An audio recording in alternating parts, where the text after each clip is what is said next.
Glory to you and your house.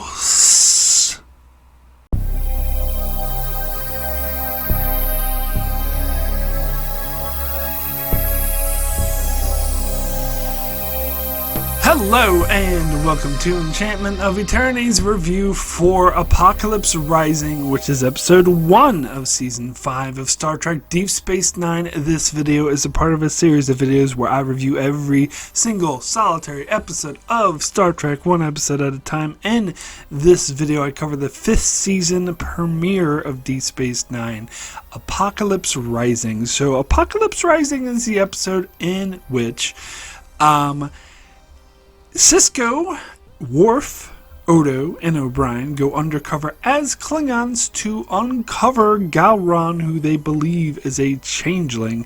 So they bring these technobabble balls with them to this big Klingon party. They get Dukat to transport them there in his fancy Klingon ship, and they try to set up these balls that will force a changeling to revert to its form. However, right before they're about to set off these balls, Martok recognizes Sisko, beats him up, throws him in jail, and says that Gowron had their balls destroyed. And so he does suspect Gowron of being a changeling, so he tells Sisko and the others that they need to kill Gowron.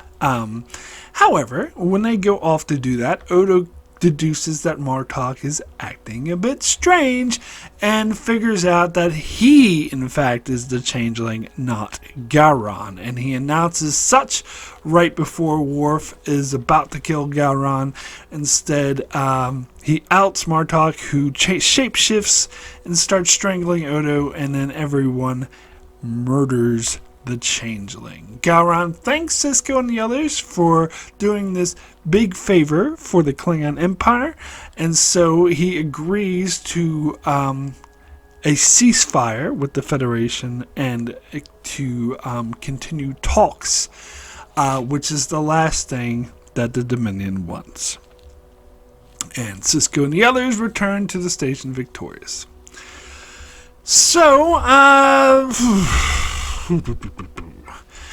this is an episode that I believe when it first came out I did tape it off the TV. I talked about how I stopped doing that on a regular basis by this stage, but I would do it occasionally. I think I did it for this, I believe, Broken Link as well, that I taped them both off the TV and I had them both in a tape that I would watch. So I've seen this one a fair amount of times.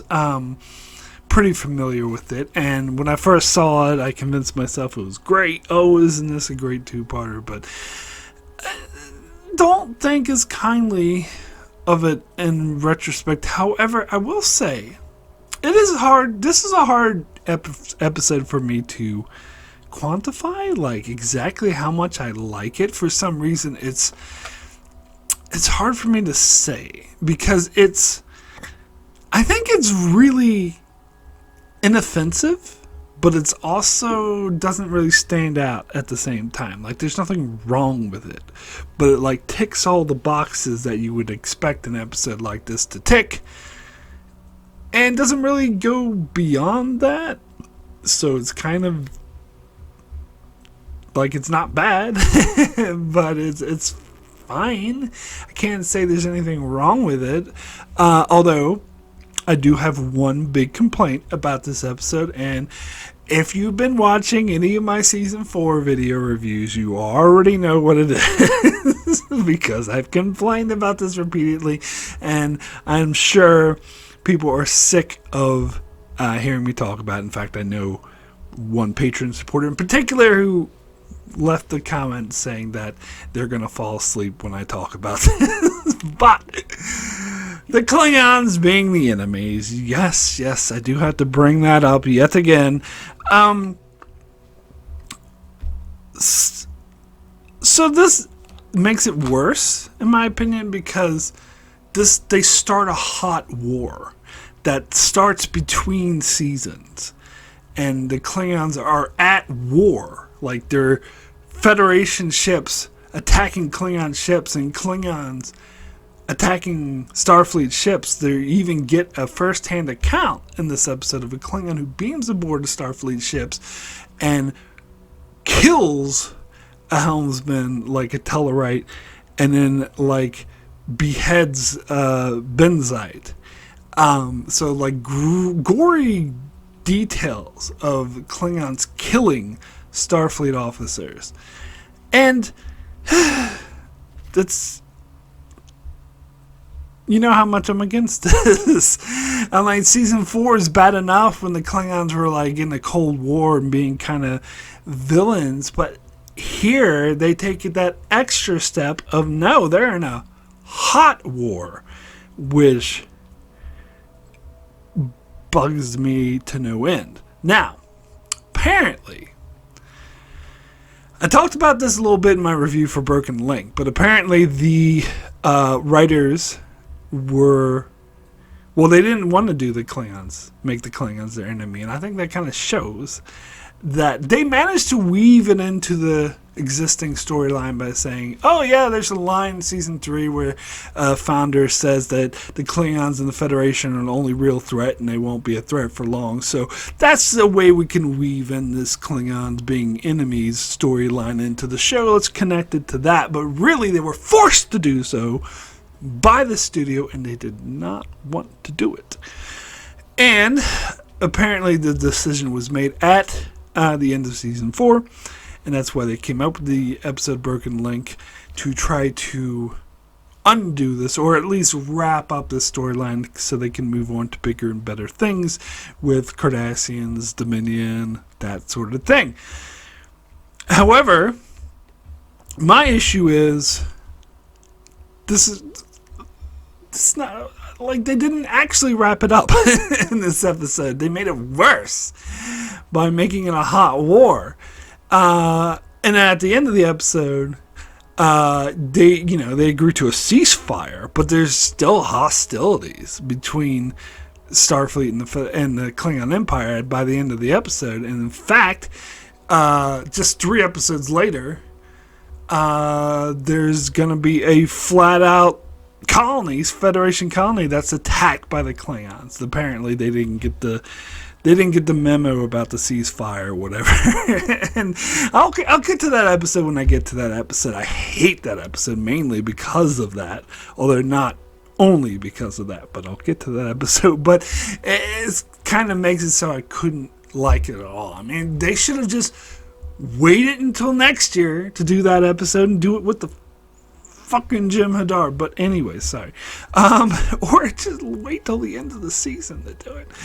Why are you going to have a whole up? But anyway, so my point is, if their goal was to wrap up this Klingon being bad guys and get it over with so they can move on to bigger and better things, they did kind of a shitty job at it in this episode. They could have done a better job. Specifically, don't have them enter a hot war, obviously.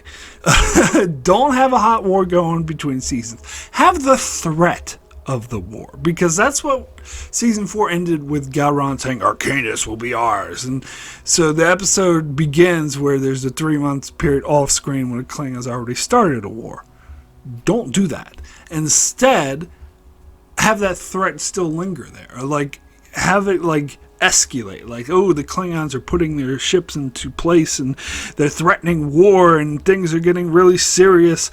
And so then Sisko comes back, well, we have a plan to stop them before the war happens by exposing Gowron as a changeling. Do that instead. Don't have it.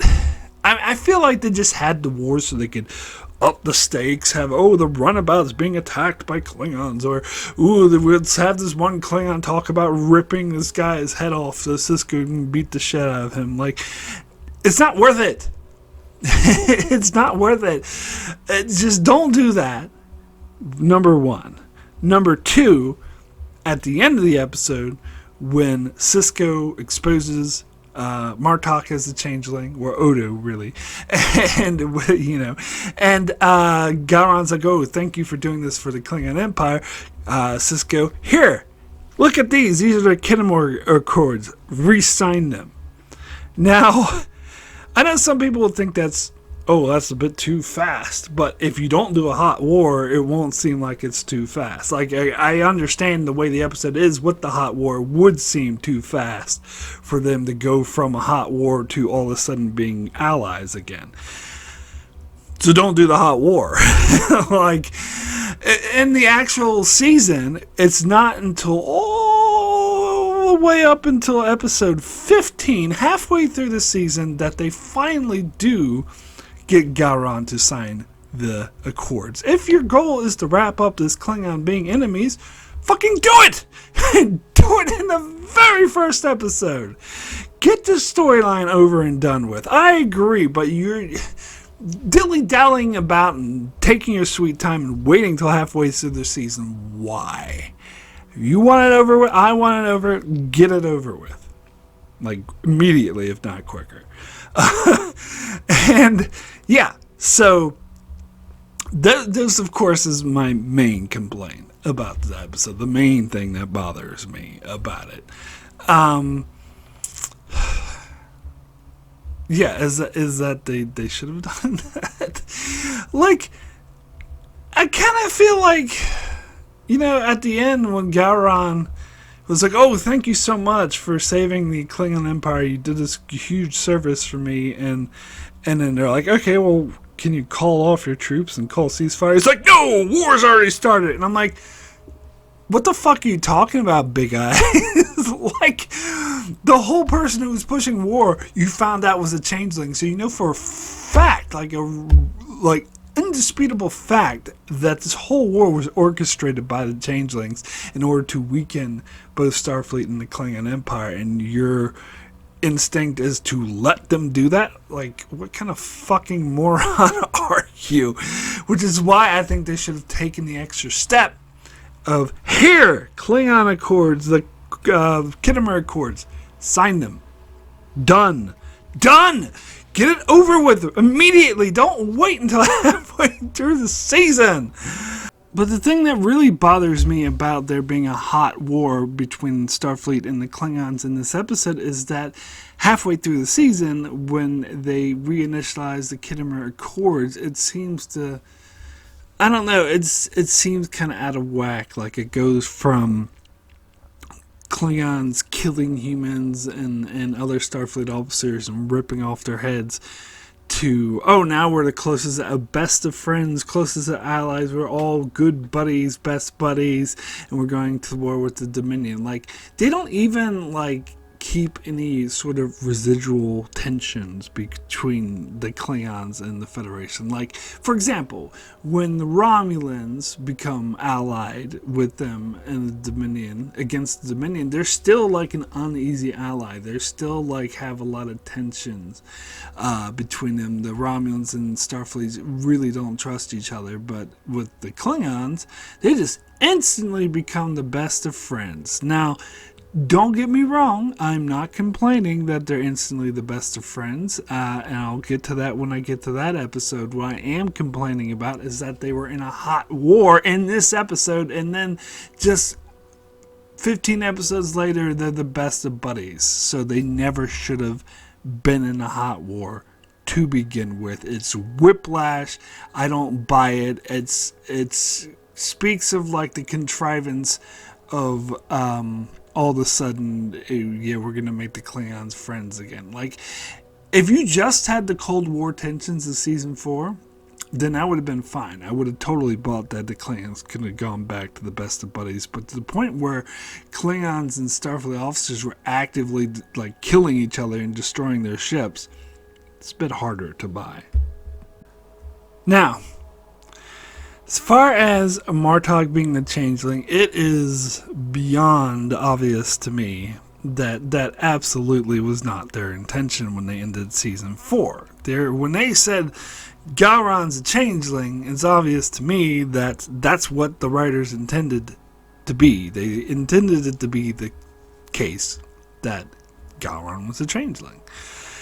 And so when they have the excuse of, oh, at the end of the episode, the Odo is like, oh, the changeling just, give me false images and made me think that Gowron's a changeling so that we would go off and kill him to make way for Martok. bullshit. Excuse me.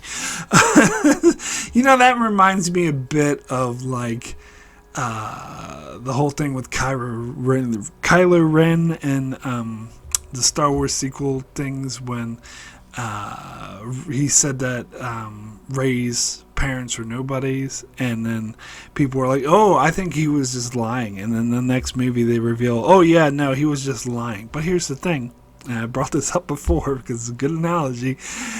In The Last Jedi, Kylo Ren never says this. He doesn't actually say Rey's parents are nobodies.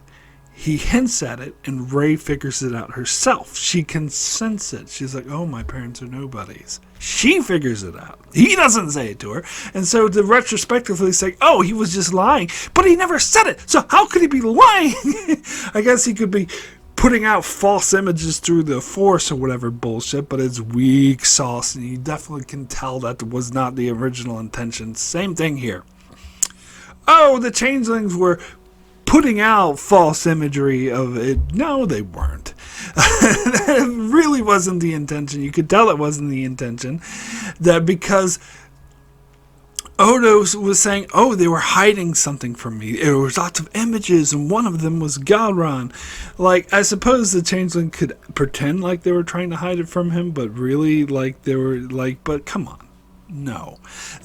Clearly that's not what they intended to do. So I did find that excuse rather weak sauce. But that being said, now that I know in retrospect what they did with this eventually, I can't say that I disagree with their decision to make Martok the changeling. Because this was... And I don't know if they had this idea in mind when they wrote this episode, seeing as how DS9 typically writes from behind, like they figure retroactively, like they usually don't plan for things. Well, you never know. They do occasionally. But I would assume because of that they were not planning on bringing the real Martok back to be like a huge ally of Worf, that was a storyline they came up with later. But even if that's the case, by making Martok the changeling, that led them to do that.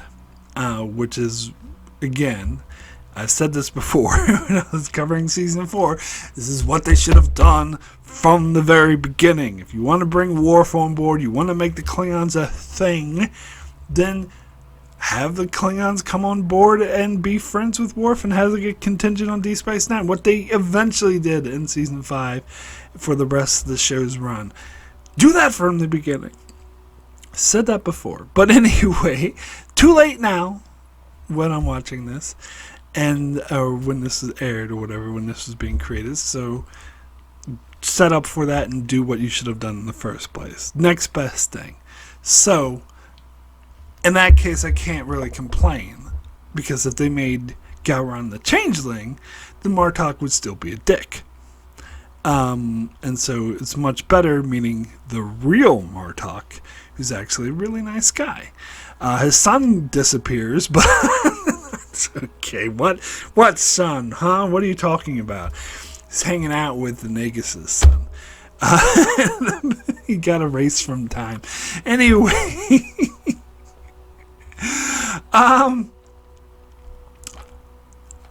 so yeah, I mean, that also doesn't make sense. Why does Martok recognize O'Brien, of all people? Like, he goes right up to O'Brien and is like, I know this face. Did he even see O'Brien? I'd have to go back and watch the episode. I guess they could always say it happened off screen, just like Khan saw Chekhov off screen. They could always, say that. Or maybe there was a scene where O'Brien was in the same room with... I doubt it. I don't think so. Why didn't they just make it Sisko or Odo? I know why they didn't do Worf. Because that would be too fucking obvious. If he was staring at Worf, it's like, duh, it's Worf. And I was actually surprising he saw Worf briefly and didn't figure out who Worf was. Like, Worf is kind of like, he just gave himself like a different mustache and made his ridges a bit differently, but It's kind of like, you know, Clark Kent.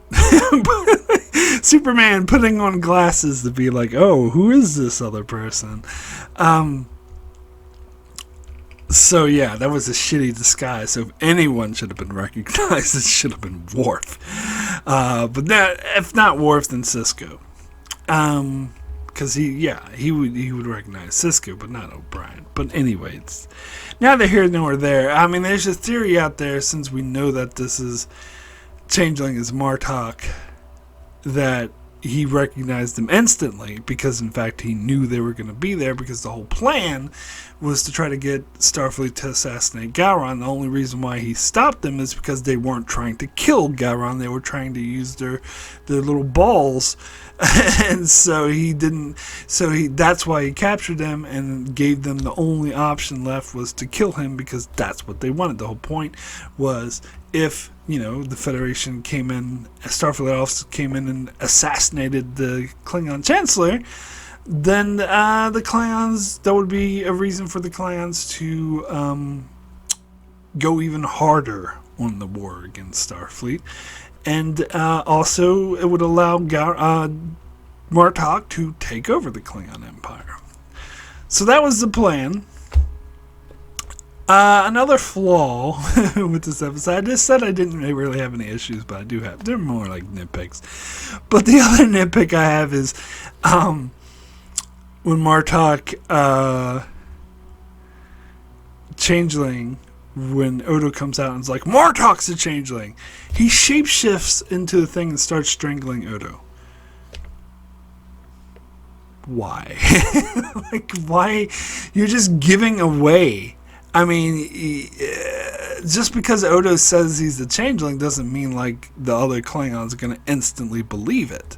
Like, he could try to be like, oh no, you're full of shit, like, you're not the changeling. He could at least try. And maybe he like kill Odo or say, oh, these Starfleet people are lying and whatever.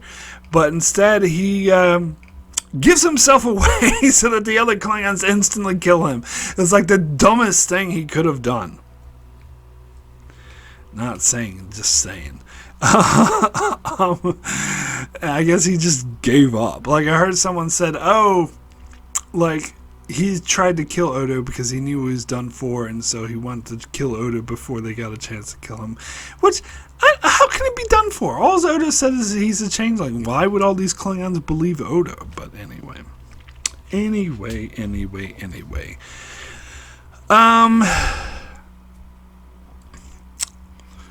As I said, they're just nitpicks. Like, the episode itself is... Okay, so here's another issue I have. It's funny I start this by saying I don't really have any issues, and I didn't get into all these issues. And again, similar to the Klingon thing, this is something I've already talked about a lot on my channel that you might be sick of hearing me say, but Dukat is not your friend. He is not the good guy. Now, granted, he's a bit of a dick in this episode. He destroys a Klingon ship for no reason, and he's like laughing at Sisko and shit like that. But what he is in this episode is an uneasy ally. He's not a villain, he's an uneasy ally, and that's what the freaking Klingons should be. The Klingons are your uneasy allies.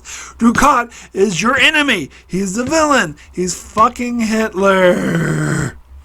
You should not be reliant on him to save the day. And also, speaking of Dukat,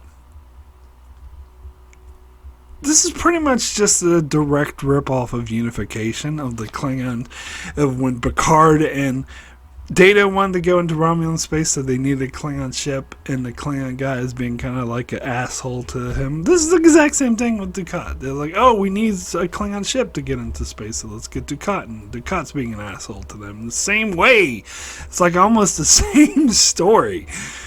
We do get to see tomorrow again. So, I think this is the first time he appeared again, so his second appearance. I mean, the first time they brought him back, so really it establishes him as a recurring character, not just a one-off. But again, he doesn't have much to do. Apparently, the writers said that they had always known that they were going to do something more with Damar.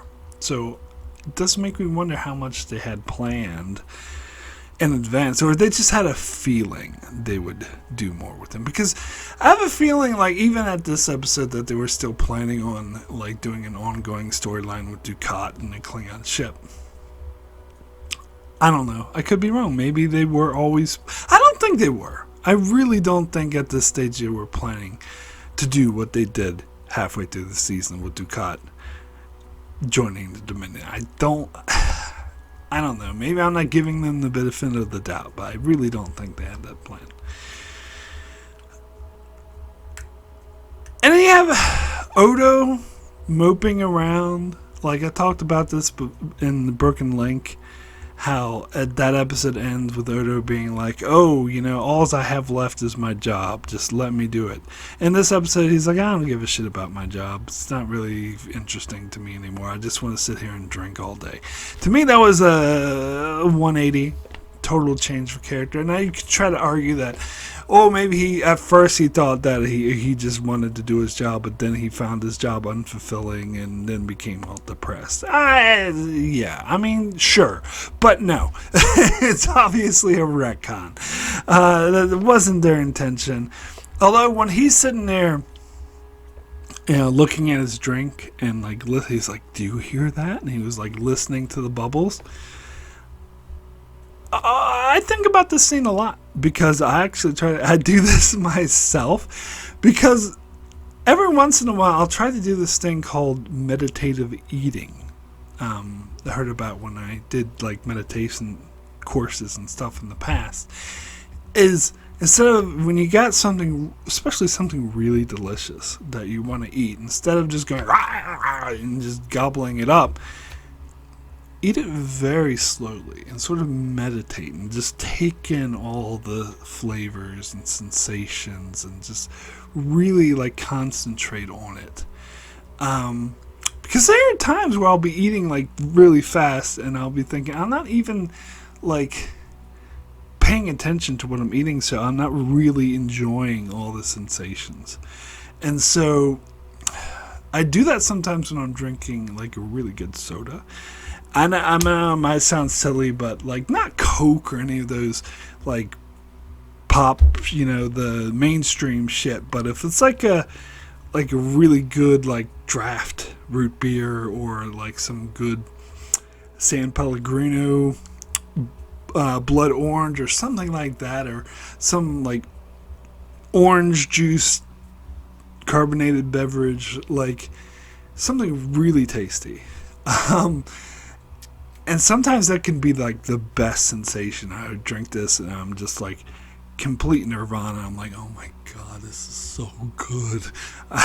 What can I say? I love my flavorful drinks. And so sometimes I take in the experience. I listen to the bubbles. I always think of Odo. Odo, as watching this episode, is what actually got me to appreciate that. Like, listen to the bubbles, hear the sound, smell the carbonation, take it slowly in, and savor the flavor. Anyway, that's kind of a side, but I got that from this episode. So I can totally see where Odo is coming from with this scene. Although, when Sisko is saying there's always the temptation to eat too much or to drink too much, I think he was like hitting at Odo in that regard. So no, that was a cool scene. But yeah, I mean, most of those things don't really bother me that much about this episode. I mean, most of it's fine. Like, it's a really, I thought it was really intense cliffhanger to end with Gowron being the changeling, and they addressed that. They go on a secret mission, they go into cover, they dress up like Klingons, like this is a Star Trek staple. Always like put on cosmetic surgery to look like the enemies. So yeah, I mean, they addressed it. that was someone interesting. It was a good character story for Odo to start feeling down, but then he actually ended up being vital to the mission because he did figure out Martok was there. And I do like that Sisko had to talk him into it, and that Sisko knew that he would be important to the mission, even though he wasn't a changeling anymore. He's like, you still have value. So that was a good character story. And yeah, I found out just today, that I don't know if this is true, so back me up, or feel free to tell me I'm wrong if I'm wrong. But I'm heard somewhere that it was originally supposed to be Dax, not O'Brien, who went undercover as a Klingon, which would have made a lot more sense because of Dax's familiarity with the Klingon culture. But apparently, Terry Farrell has very sensitive skin and would be absolutely unable to wear all those prosthetics, and so wasn't able to do it. So they put O'Brien there, and if that's the case, that's a shame. That is a shame. I think it would have been. It would have made a lot more sense, and it would have been better if she was there. So that's a shame that that real life interfered. And apparently, on that same note, Calmini apparently was complaining the entire time about how terrible wearing all that Klingon makeup was, and Michael Dorn was like, God, so did I have to do this all the fucking time for like 7 years straight or 8 years straight? And so he and apparently Michael Dorn was like making fun of it. So yeah, so that was interesting. I mean, Renee Auberjonois already has to wear crazy makeup, but I think they said the Klingon one was worse than his normal makeup. And of course, I liked Avery Brooks' performance as the Klingon. Are you questioning the validity of my plan? Like, he actually works as a Klingon. He should have played a Klingon. They should have had him play a Klingon and not Sisko. I always say he was miscast as Sisko. But anyway, yeah, and that's sort of, I don't know, I feel like this episode has a lot of, like, I don't know what you call them, like, unnecessary, like, suspenseful moments, like, oh, the Klingon bumped into Odo and dropped the thing on the ground, and they saw his ball, and they're like, oh, what are your balls? And then the other one where, oh, Odo wants to turn on, but there's another Klingon going, oh, Gowron, where's Gowron? And being in his way, and ooh, look, Martok is going right up to O'Brien in his face and being like, I know this face. Like, they're trying to do a lot of, like, ooh, look, things are going to go wrong. And it did feel a bit artificial.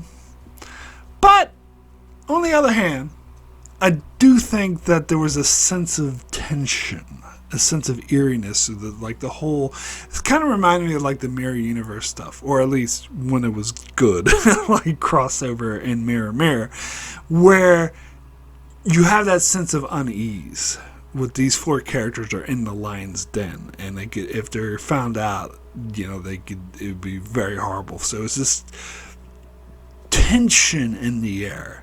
And when they did certain things like that, particularly introducing Martok into it, and it did like build that tension. You could feel the tension of they could be called at any moment. And when they finally did, catch Martok and he had Sisko over the head, that was like, oh my God! It really, their worst fears were realized. So it was, yeah, a lot of tension there. Yet another nitpick I have, though, is when Sisko goes to turn on the balls, and, the other Klingon dude was in the way, and Odo had to sort him out. And once Odo sorted him out, he was about to press the button, but then, it's like a garage door opener. Anyway, it's like this weird remote control. But he was about to press the button, but then Martok called his name. And so he put it away, so he went up and went to Gowron. It's like, glory to you and your house. And Then when he's walking away, he was about to press the button, but then Martok hit him over the head with the bat'leth. So here's my question. When he was about to press the button and Martok called his name, why didn't he just press the button anyway? Like, why did he stop? Because if he pressed the button, well, he would think it would turn Gowron into a changeling, but it actually would have turned Martok into a changeling because he was standing right next to Gowron. But either way, by pressing the button, it would expose the changeling. So it wouldn't matter that his name was called. Why did he put it away and like, oh no, they're all looking at me, that's my name? Why didn't it just be like, press the button anyway? So that was a bit contrived. But again, it's just another picking of nits going on. Yeah, but for the most part, you know, this promised changeling hunt, and that changeling hunt we got, and somewhat interesting character story for Odo in the process. So, yeah, can't complain too much. So, I would now like to thank all my Patreon supporters for supporting me on Patreons. Very much appreciated. This helped me continue with the channel. I want to give a big special thanks to Jordan Johnson and Brandon Neal House. Thank you both so very, very much for your strong support. I'd also like to give a shout out to Tyler Cease, Benjamin Mead, Antarius Francisco, Chuck Hooks, Kyrie091, Anthony D. Benedictus, Ricky, Matty Jester, Alessandro Miglasio, Nolan Buckwald, Stephen Kennedy, Brenton Berg, and Allison Fordyce. Thank you all so very much for your support. So, we have a few comments. We have a comment from Facebook. So, even if you're not a Patreon supporter, you can leave a comment on my Facebook page or my Blue Sky page. Links for them in the description below. You can leave a shorter comment, 50 words or less, and I shall read in my video. So, yeah, a comment on Facebook that reads, Dukat to the rescue. I believe this is the first episode of Dukat I ever saw, as I watched DS9 very out of order. I think I watched all the Dominion episodes first. The season 2 finale was my first ever DS9 episode.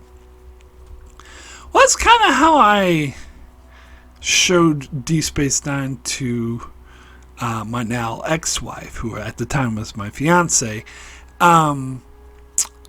I had like put all the Dominion episodes that I had recorded on a tape, and 2 tapes actually, and so I just showed those. And in fact, that was the first Star Trek I ever showed her. And I'm like, yeah, don't even Next Generation, whatever. Although I think before we actually met in person, because we first met online, I sent her a couple of Star Trek books to read, and she read them because she liked reading a lot of books, and so she gave them a chance, but they were completely out of context. The first actual episodes of Star Trek I ever showed her was those 2 tapes of Dominion. So the first episode I ever showed her was the Jim Hadar, the season 2 premiere, and then I think, yeah, those tapes only went up to this episode. So it was because it was, when I first met her, was while season 7 was airing, so it didn't have any of the season 7 episodes, and I didn't tape any of the season 6 episodes off the TV. Woe is me. So it only went up to this episode. It was, yeah, the Jim Hadar, the Search 1 and 2, the Dice Cast 2-parter, and yeah, I didn't have By Infernos and Light and in Purgatory Shower. I didn't have those 2 episodes, so it only went up to this one. Yeah, went to Starship Down, and then the Paradise Lost 2-parter, and then straight to Broken Link, and then this episode. So yeah, I guess this was her first introduction to Dukat as well, I suppose. But then after that, I started showing her. I was like, you know, did you like that? It was interesting. She's like, yeah, it's fine. I liked it. It was okay. So I was like, okay. I started showing her all sorts of other Star Trek later on. And eventually she saw everything, I think, except the original series. She didn't like that, which is fair. That didn't age well. Anyway, So now we'll get to the Patreon comments. If you're a Patreon supporter, you can leave even longer comments that I'll read in my videos. First comment of those is from Kyrie091, who says, Apocalypse Rising, more like I'm shocked at this shite king. Fake Martok, fake talk, that sounds like TikTok, friend. Hashtag fake talk. I was shocked at the shite king when I learned it was Martok who was fake all along. But you know who knew the whole time? Senator Vreenak. You can't trick him with fakes. From the first time he saw Martok, he said, I have had enough of fake. But what happened to fake Martok's fake son? Remember he had a son for a couple of hours once? God, I love DS9. I'm watching Mark's favorite show right now, Keeping Up with the Cardassians. And I don't get it. It's not that good. It's a fake. I'm going to go back to DS9. Yeah, Keeping Up with the Cardassians. There was actually... I can't find it anymore. But there was a web series about these really nerdy Star Trek fans, and it had all these Star Trek in-jokes. I thought it was hilarious at the time. I think it came out in like 2010 or something like that. I thought it was hilarious, but I can't find it anymore. Every time I Google Keeping Up with the Cardassians, I just get this podcast that's called that. So I don't know, maybe they took it off the internet. It's a shame. Anyway, next comment is from Jordan Johnson. He says, this might be nostalgia at work here, but I really love this episode. It brings back fond memories of watching it live with my best friend. I can remember both of us cheering as the changeling got blasted into oblivion by the Klingons. This is also one of those episodes that I taped and watched over and over and over again. Well, fair enough.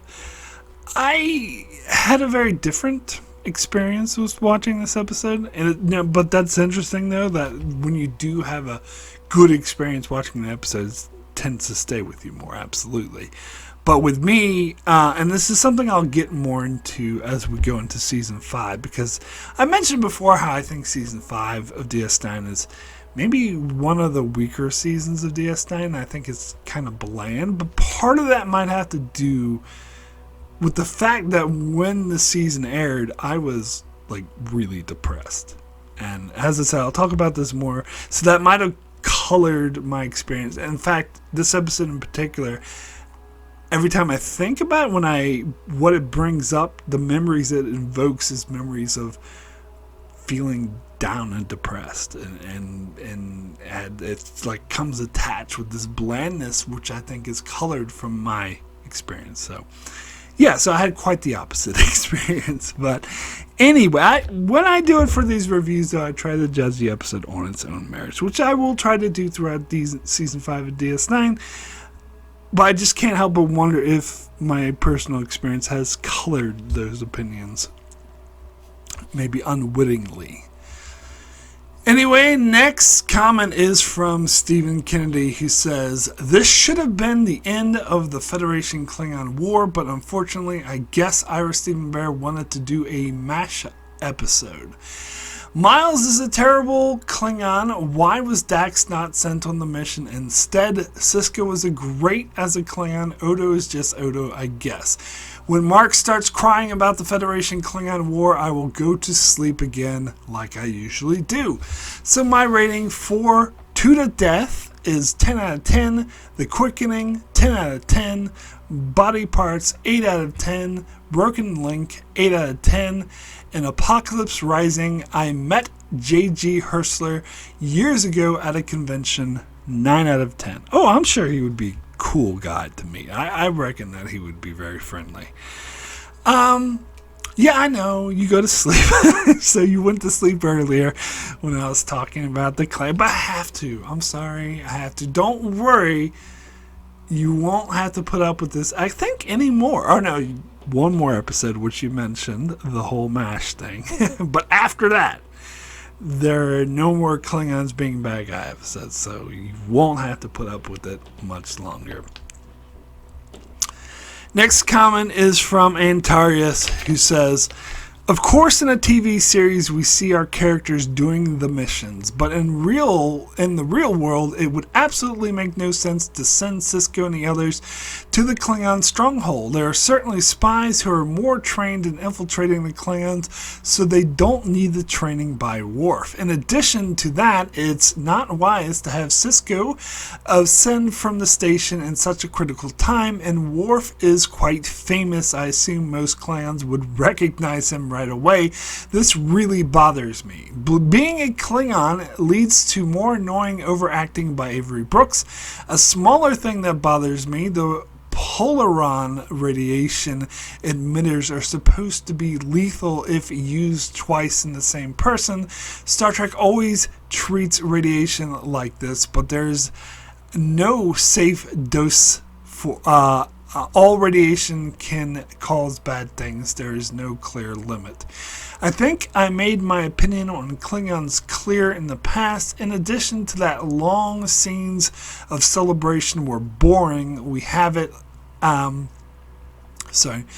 What does that say? We have to act like Klingons. We have to act like Klingons over and over again. Since they're all happen in the same not very interesting set. There's little on the positive side besides the scenes with Dukat seeing a lot of characters again and Odo coping with his new body. The twist at the end was good, but only if you watch it for the first time, and the way the changeling has revealed himself is stupid. All in all, like the last episode was unspectacular for a season finale, this is too unspectacular. Most of the story happens in a single boring place as a season opener. My rating is a 5 out of 10. I mean, yes, I'm not going to say you're wrong, because you absolutely are not wrong by pointing out that it makes no sense to send Sisko and the others on a mission. There should be trained Starfleet operatives who specialize in this sort of thing. And on top of that, one thing you didn't mention is that Martok recognizes Sisko. Like, you mentioned Worf, which that does bother me a lot. Like, it doesn't matter if you make his mustache more twirly or whatever. It's people can still recognize Worf.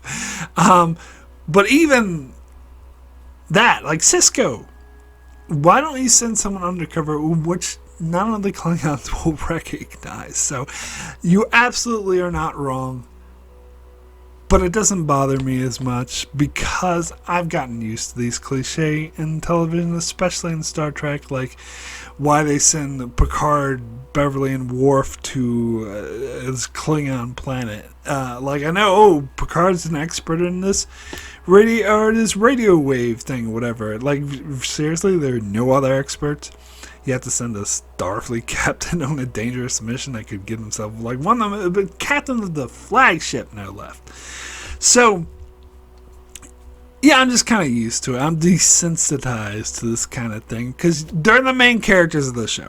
That's just the answer. That is the answer. They're not going to have a show with 4 guest characters we've never heard of or seen go undercover. Obviously, it's got to be main cast members. So I learned to live with it and be like, whatever. But, yeah, the whole thing about Martok revealing himself when he didn't need to, that is bad. Absolutely. I will say I actually liked Avery Brooks. I don't usually complain about his overacting, but I actually liked it in this. Like, I think there's some circumstances, like when he's doing the Mirror Universe Sisko, for example, where I actually think is okay. And I actually think it's good, in fact.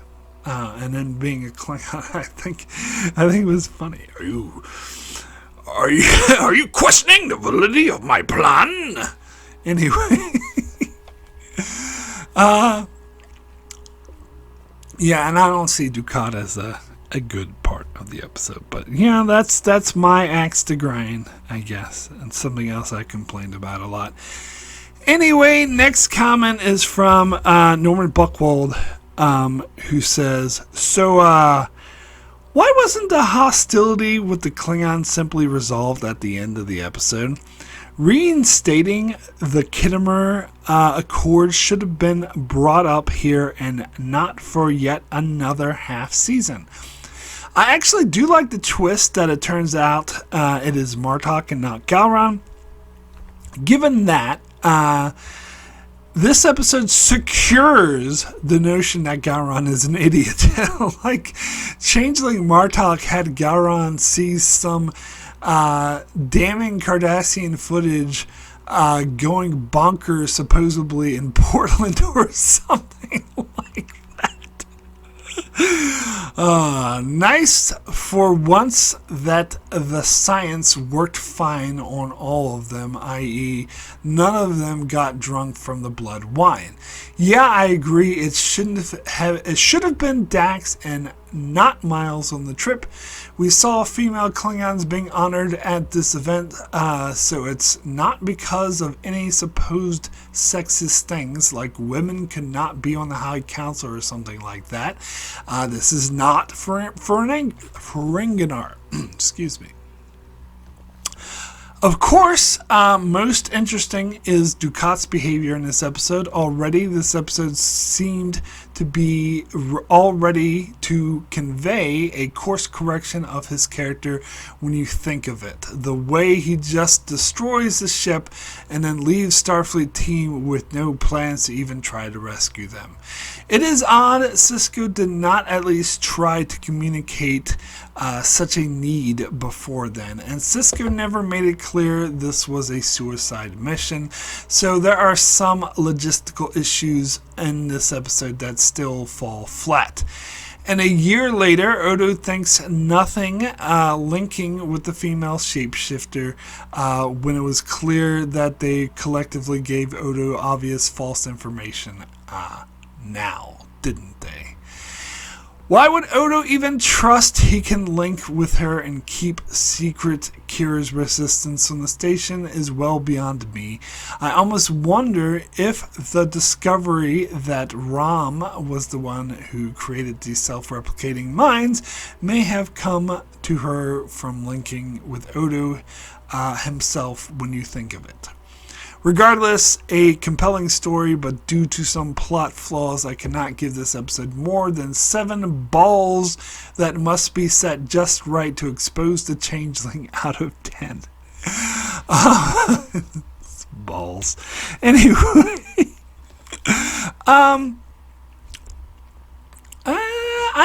I disagree with you on Dukat. I don't think they were course correcting his character. I mean, they always play him off as kind of an ass. But as I said, like, even though he was an ass, he destroyed the Klingon ship. He left Sisko there hanging. Although he did have a good point. It's like, either you succeed, in which case you don't need me to get back, or you fail and you're dead. I mean, I can't argue with that logic. But the point is, even though he's being an asshole, he's still on the good team. So what he is an uneasy ally. He's not a villain, he's an uneasy ally, which he fucking shouldn't be. So I don't think they course corrected for Dukat until his next appearance. But that is just my humble opinion. Yeah, I gave you your answer about Dax. Apparently, I think it makes sense to me that Terry Farrell couldn't wear the makeup. And that's why they didn't do it. That original plan was to have her do it. It's a shame. It would have made so much more sense. It would have been much better than... I mean, Miles does make sense in the sense that it makes sense to have an engineer there, because you're using these, balls that are like techno experiments or whatever, so it would make sense to have an engineer there in case something goes wrong, I guess, but it would have made more sense to have Dax there. But anyway, it's funny that the balls were just like a red herring. I do kind of like that they're setting them up as like this big thing, and it turns out that they just get destroyed anyway. It's also interesting that the whole thing with blood screenings, this episode confirms that that was useless, that the changelings found a way around it, which is what Joseph Sisko assumed would happen anyway. He was right, that there's no test that a good, clever person can't find a way to cheat or can't find a way around. And clearly, and I like how they pointed this out, that like if he survived, because the Klingons were like pedantic about blood screenings, so if he managed to not get discovered, then he figured out a way to surpass it. In fact, there's never been an example in Star Trek where the blood screening actually worked. Not even the Adversary. So that was always a wash. But yeah, no, I do like how the balls turned out to not have anything to do with anything. I don't even know why they said the bullshit about, this if you can only work once, otherwise he'll kill someone. Like, this seemed irrelevant. I don't know. Anyway, next comment is from Benjamin Mead, who says, I'm not sure what's exactly apocalyptic about this episode, so perhaps a better title for it would have been Unification Part 3. A grumpy and cynical bird of prey captain ferries our heroes in disguise to enemy territory and tells them they won't survive. It was also pretty cheeky for Kira to touch her tummy and tell Bashir that this is your fault. Once they get to the Klingon hull, the episode is pretty good. I like that Martok was the changeling and Odo sussed him out. The effect where the changeling was shot was really cool. Some of the background actors in the Klingon hull were having fun. The guy that yelled, "Hey, where's Gowron?" and knocked the device out of the statue cracked me up. And when they called the female Klingon to get her award, the guy next to her was making a bonkers wow face and rolling his head all around. I think the extras did have a blast with this one. They just tell everyone to act crazy and drunk. Probably. It's always good when you can have that kind of detail. Now, I didn't talk about that scene. I forgot to talk about the scene with Kira and Bashir. I'm not very impressed with it. It's obvious that they were doing as a sort of nod at a wink, behind the scenes for people to know that, because, Alexander Siddig is the one who got Kira pregnant, so let's have a scene where Kira, not visitor. So let's have a scene where Kira is telling Bashir it's all his fault, and he's going, pardon me, this is, I talked about it before in Body Parts, how I missed that episode, and so I was hearing it described here. When I was hearing it described here, like, where Kira is like, you're the one who forced me to do it, and it's like, he's like, you volunteered. Well, after you put it in my head, and he's like, and then she's like, after you said we needed to investigate these anomalies, and he was like, that wasn't me, that was Keiko. So watching this scene gave me the impression that we actually saw these things on screen. So that's part of the reason why I was really disappointed and kind of pissed off when I finally did see Body Parts and it all happened off screen and we didn't even hear about any of this BS. It would have been nice if they actually saw it. I'm not saying, I'm just saying. But the whole thing about, Nana Visitor being pregnant and Alexander Siddig being the father, I didn't learn about this until decades later. So every time before that I saw this scene, I thought it was kind of useless. I was like, why are we getting this banter between Bashir and Kira? It doesn't have anything to do with anything. And once I learned that it was a sort of Easter egg, I was like, that's dumb. Like, if it doesn't work for the story, then don't use it. If you have to have knowledge outside of the fictional universe of the production in order for this scene to make any sense, then maybe you shouldn't have that scene. That's just my humble opinion. And yeah, there was also the scene with Jake sitting there talking about, oh, people look scared, and this is why, like, they can feel the Klingons breathing down their necks. Like, that's a cheesy line, I think. And also, like, I don't like it because it emphasizes Klingons being the bad guy. So you know how I feel about that. But that scene, I think, was just there so Sarek Lofton can get his residuals. Which is fine, because they usually don't have him at all. They usually just skip over him. Now, apparently that's because he was busy with school. But now they're like, hey, let's get you some money. Let's throw you in this one scene where you're talking to Bashir about being worried about your dad. So that was fine, I guess. I don't know. Anyway, thank you, patrons, so much for your comments. So my rating for Apocalypse Rising out of 10 is going to be a 7. Very good. It's fine. It's fine. Like, I mean, I do have nits to pick with it, but nothing that really bothers me, like, so much I would be like, oh, this episode sucks. I mean, the thing that bothers me the most, again, is Klingons being the bad guys. But even I mean, it is pretty bad because they make it a hot war. That does piss me off, but I don't know. I think if they ended it here, it wouldn't have bothered me. So the episode that's coming up that covers this, the Klingons being bad guys still, that bothers me a hell of a lot more.